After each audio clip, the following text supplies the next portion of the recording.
அல் குதுவா அல் ஹசனா, ஒரு நல்ல முன்மாதிரி உள்ள தாயாக நாம் மாற வேண்டும். எல்லா விடயத்திலும் எப்போது நான் ஆரம்பத்திலே சொன்ன மாதிரி பிள்ளைகள் தாயை பின்பற்றுவார்கள். நூலை போல சேலை, தாயை போல பிள்ளை என்று சொல்வார்கள். நூலை போல் சேலை, தாயை போல் பிள்ளை. எப்போதும் பிள்ளை தாயை போல் இருக்கத்தான் விரும்புவார்கள். எனவே பிள்ளைகள் எம்மிடத்திலே முன்மாதிரி எடுக்க வேண்டும். நேரத்துக்கு தொழு என்று பிள்ளைகளுக்கு வாயால் சொல்லிவிட்டு தொலைக்காட்சி பெட்டிகளுக்குள் நாம் நேரத்தை தொலைத்தால் எப்படி பிள்ளை நேரத்துக்கு தொழும்?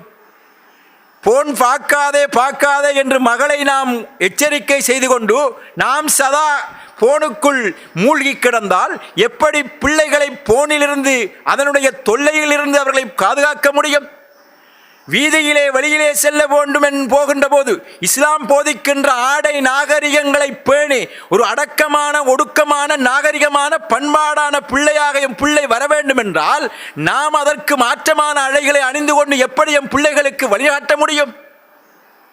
உண்மையும் நன்மையும் செய்கின்ற நல்ல தன்மையுள்ள பிள்ளைகளாக வர வேண்டும் என்றால் பிள்ளைகளுக்கு முன்னால் உண்மை பேசுகின்ற தாயாக நான் இல்லாமல் இருந்து கொண்டு எப்படி என் பிள்ளை மட்டும் என்னிடத்தில் உண்மை பேச வேண்டும் என்று எதிர்பார்க்க முடியும்? வாப்பாவிடத்திலே நாம் வீட்டிலே பிள்ளைக்கு தெரிந்த விடயத்தை பொய்யாக மறைக்கிறோம், போலியாக பிள்ளைகளுக்கு முன்னால் பல விடயங்களை செய்கிறோம். பிள்ளைகள் எம்மிடத்தில் இருந்தால் அவற்றை கற்றுக்கொள்கின்றன. சில அறிஞர்கள் சொல்லுவார்கள், பிள்ளைகள் எப்படின்னால் ஒரு ஸ்பாஞ்ச் மாதிரியாம். ஸ்பாஞ்ச் அதாவது பஞ்சிரிக்கு தானே, அது எப்படி வளர்ச்சி கிடக்கிற தண்ணியெல்லாம் இழுத்தெடுத்து கொள்ளுமோ அது மாதிரி பிள்ளை தாயோடு ஒட்டி இருக்கின்ற ஒரு ஸ்பாஞ்ச் மாதிரி. அந்த தாய் எதையெல்லாம் செய்கிறாளோ அதை அப்படியோ அது ஸ்பாஞ்ச் மாதிரி இழுத்தெடுத்து கொள்ளும். நாம் என்னத்தை வெளிப்படுத்துகிறோமோ அது இழுத்து கொள்ளும். நாம் எப்படி பேசுகிறோமோ அது அப்படி பேச பழகும். நாம் எப்படி உடுக்கிறோமோ அது அப்படி உடுக்க பழகும். நாம் எப்படி நடக்கிறோமோ அது அப்படி நடக்க பழகும். என இவ்வளவு பெரிய அமானிதம் சுமந்திருக்கிற நாம் பகலெல்லாம் பள்ளிவாசலிலே பயான் பண்ணுகின்ற ஒரு விடயத்தை, பகலெல்லாம் ஒரு பிள்ளைகளை திருத்துவதற்காக எடுக்கின்ற ஒரு முயற்சியை ஒரு தாய் அது வளர்ந்து வரும்போதே ஒழுக்கமானவனும் மார்க்கமுள்ளவளாகவும் இருந்தால் அந்த பிள்ளையுடைய இதயத்தில் ஆழ பதிந்து அழகான ஒரு பண்பான ஒரு மார்க்கமுள்ள குழந்தையை அவளால் உருவாக்கிவிட முடியும். எனவே ஒரு தாயிடத்தில், இதுதான் இன்றைய பெற்றோரிடத்தில் இருக்கின்ற பெரிய சவாலான பகுதி, முன்மாதிரி மிக்க தாய்மார் அரிதாக காணப்படுவது. முன்மாதிரி மிக்க மார்க்க விடயங்களிலும் உடை நடை பேச்சு பாவனை போன்ற ஏனைய விடயங்களிலும் பெற்றோர்கள் பிள்ளைகளுக்கு நடந்து காட்டி வாழ்ந்து காட்டி அவர்களை பயிற்றுவிக்கின்ற பண்பாடும் பழக்க வழக்கமும் கொண்ட பிள்ளைகள் அரிதாக காணப்படும் ஒரு ஆபத்தான உலகத்திலே நாம் வாழ்ந்து கொண்டிருக்கிறோம்.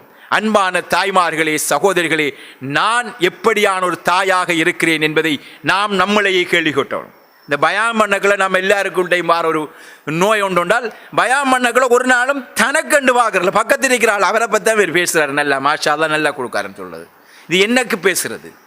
என்கிட்ட இருக்கிற குறை என்ன? குஅன்ஃபுஸக்கும், உங்களை நீங்கள் நரகத்திலிருந்து பாதுகாருங்கள் நல்லா சொல்கிறான். முதல் நான் என்று தான் பார்க்கணும், எனக்கிட்ட என்ன குறை இருக்கு, நான் இதில் சரியா, நான் இதில் பிழையா, நான் ஒரு முன்மாதிரிய தாயா? அல்லாஹ் நாளை மறுமையிலேயும் பிள்ளை எனக்கு எதிராக குற்றஞ்சாட்டுவானா? நாளை மறுமையிலே அல்லாஹ் என் ரப்பு என்னிடத்திலே குற்றம் பிடிப்பானா? அதற்கு ஏற்றவாறு நான் என்னை காத்து ஒழுங்கான முறையில் வாழ்கிறேனா? அந்த முன்மாதிரி இடத்திலே இருக்கிறதா என்று பார்க்க வேண்டும். எனவே ஒரு பெற்றோர்கள் பிள்ளை விடயத்திலே அவர்களுக்கு நல்ல பிள்ளை பெற்றோர் நல்ல வழியில் அந்த பெற்றோர்கள் பிள்ளைகளை வளர்க்க வேண்டும் என்றால் இஹ்லாஸ் இருக்க வேண்டும், நல்ல முன்மாதிரியான நடத்திருக்கணும். எது நல்லது நடக்க வேண்டும் என்று எதிர்பார்க்கிறோமோ அது நம்மிடத்தில் வரணும், தொழணும், அன்பு காட்டணும். அதே மாதிரி நாங்கள் எதையும் செய்யக்கல நல்ல சரியாக எதை செய்து பழகினால் அவர்களும் பழகுவார்கள். அதே போன்றுதான் சொல்லுவார்கள், நீதமாக நடந்து கொள்ள வேண்டும். பிள்ளைகளுக்கு மத்தியில் நீதமாக நடக்கிறென்றால் அந்த பிள்ளைகள் 2-3 இருந்தால் அதில் பாரபட்சம் காட்டுறது, இந்த அநியாயம் செய்யாமல் நியாயமாக பிள்ளைகள் நடக்க வேண்டும் என்று எதிர்பார்க்கின்ற நாம், அல்லது நமக்கு யாரும் அநியாயம் செய்துவிடக்கூடாது என்று எதிர்பார்க்கின்ற நாம் நம்முடைய பிள்ளைகளுக்கு அநியாயம் செய்யக்கூடாது, பிள்ளைகளுக்கு மத்தியில் பாரபட்சம் காட்டக்கூடாது.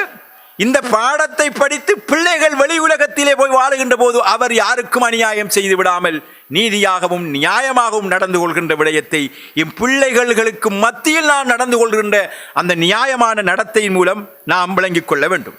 அதே போன்று பிள்ளைகளோடு நடக்கின்ற போது நல்ல மதிநுட்பமாக ஒரு ஹிக்மத்தோடு நடந்து கொள்ள வேண்டும் என்று சொல்வார்கள். ஏனென்றால் பேரண்ட்ஸுகள் எப்போதுமே பிள்ளைகளோட அந்த மதிநுட்பமாக நடந்து கொள்வது கிடையாது. அவர்களோடு ஒரு விடயத்தை டிஸ்கஸ் பண்ணி இதை எப்படி செய்யலாம் என்று பிள்ளைகளுடைய அறிவை தூண்டி அந்த பிள்ளைகளிடத்திலும் ஆலோசனைகளை கேட்டு மகள் இதை எப்படி செய்யணும் என்று கூட இருந்து செய்து காட்டி இப்படியாக அந்த பிள்ளைகளோடு ஒரு நுணுக்கமாக ஒரு ஹெக்மத்தாக நல்ல முறையில் நடந்து கொள்வதன் மூலமாக நல்ல வகையில் நம்முடைய குழந்தைகளை